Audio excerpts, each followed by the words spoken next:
Hi hello friends, welcome back to Media Talks. நான் உங்கள் Mounika. So ப்ரோமோவில் யாரெல்லாம் இந்த சீன்ஸ்லாம் நோட் பண்ணிங்கிறத மறக்காம கமெண்ட்டில் சொல்லுங்கள். நம்ம விஜய் எவ்வளோதான் கஷ்டத்தில் இருந்தாலும் அங்கே காவேரி முகத்தில் அந்த ஒரு கண்ணீர் ஒரு பதற்றம்லாம் இருக்கும்போது, ஸோ இப்போ நீ இருக்கக்கூடாது, நீ சிரிச்சிட்டே தான் இருக்கணும், நீ சிரிடி, அப்போ தான் என் காவேரி அப்படின்னு சொல்லிட்டு அவ்வளோ ஒரு பாசிட்டிவோ ஆக்சுவலாக இங்கே பிரச்சனையில் இருக்கிறது நம்ம விஜய் தான்.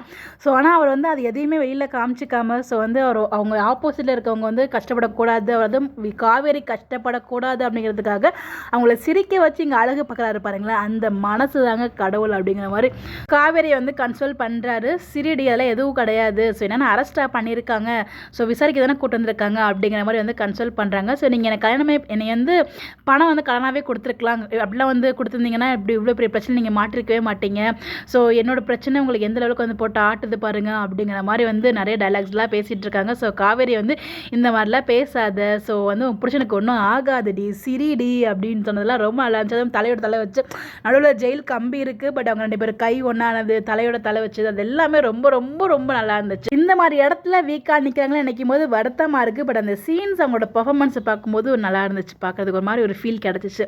ஸோ உங்களுடைய கருத்துக்கள் மறக்காமல் கமெண்ட்டில் சொல்லுங்கள். Bye bye.